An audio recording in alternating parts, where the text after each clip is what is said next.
오늘 사자성어로 배우는 역사는 고마움을 뼈에 새겨 있지 않는다는 각골난망과 죽어서라도 풀을 묶어 은혜를 갚는다는 결초부은입니다. 각골난망은 남이 베푼 은덕에 대한 고마움을 마음속 깊숙이 사무치어 잊을 수 없다는 뜻이며, 결초부은은 죽어서라도 풀을 묶어 은혜를 갚는다는 뜻입니다. 백골이 되더라도 은혜를 잊을 수 없다는 뜻의 백골난망, 그리고 잊을 수 없는 은혜라는 뜻의 난망지은 등의 유사어가 있습니다.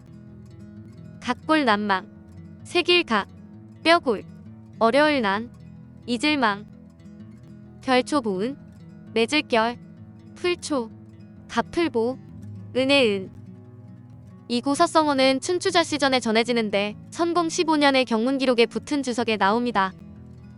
춘추 선공 15년 추, 저 시전.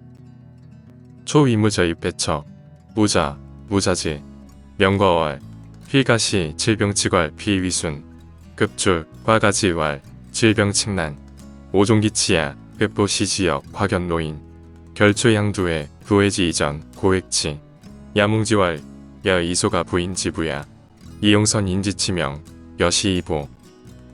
춘추시대에 진나라의 대신이었던 위주는 젊은 후처를 얻었는데 병이 들자 아들 위과에게 후처를 친정으로 돌려보내 개가시키라고 유언을 했습니다.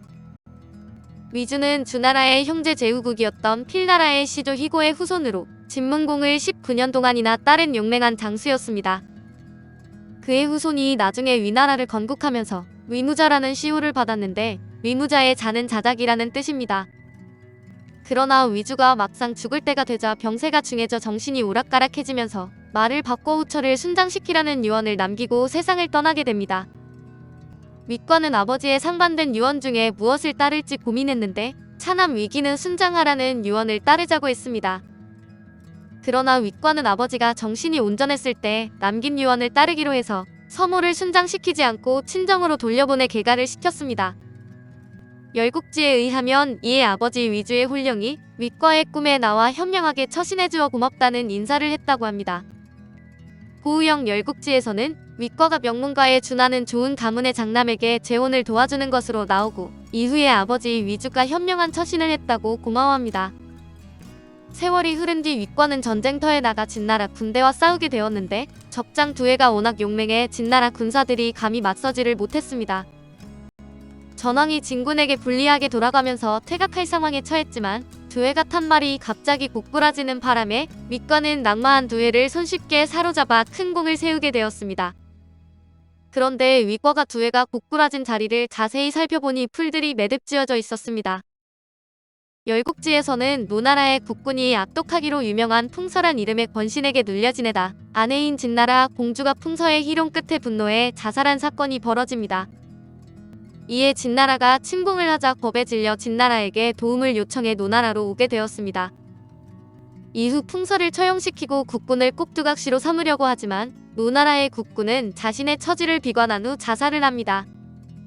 식사를 갖고 온 병사의 보고를 받고 위씨 형제는 고민 끝에 결국 노나라를 진나라로 복속시키게 되었습니다.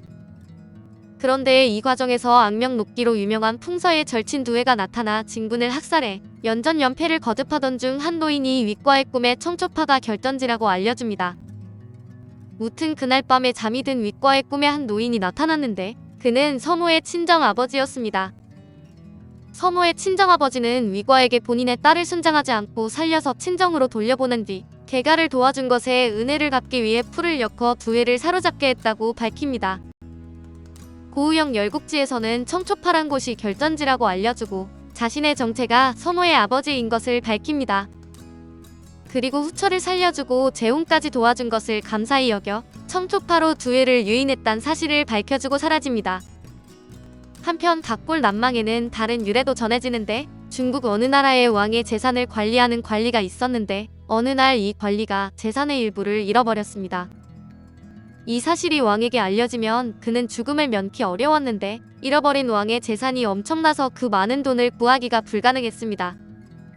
그런데 이 관리가 살고 있는 마을에 이 관리가 잃어버린 재산에 대한 돈을 빌려줄 수 있는 능력이 있는 큰 부자가 있었는데 그는 구두쇠였습니다. 그는 막다른 길에서 어떨 방법이 없어 그 부자에게 가서 자신의 사정을 말하고 돈을 빌려달라고 부탁을 했습니다. 평소에는 엄청난 구두쇠라 큰 기대를 하지 않고 부탁했는데 그 부자는 이 관리의 사정을 듣고 큰 돈을 빌려주었고 이 관리는 각골난망이라며 그 부자에게 감사하며 절을 했다고 합니다. 각골난망과 결초보은은 이렇게 깊은 은혜를 잊지 않고 죽어서라도 갚는다는 의미로 쓰이는데 비슷한 말로는 백골난망, 난망지은, 각골난망 등이 있고 정반대의 의미로는 배은망덕이 있습니다. 결초보은에 대해서는 아래와 같은 스티커를 붙이고 다닌 초보운전 차량의 센스가 돋보이면서 인터넷 자동차 커뮤니티에서 화제가 된 바 있습니다. 결초보은. 이 은혜는 꼭 나중에 다른 초보분께 갚도록 하겠습니다.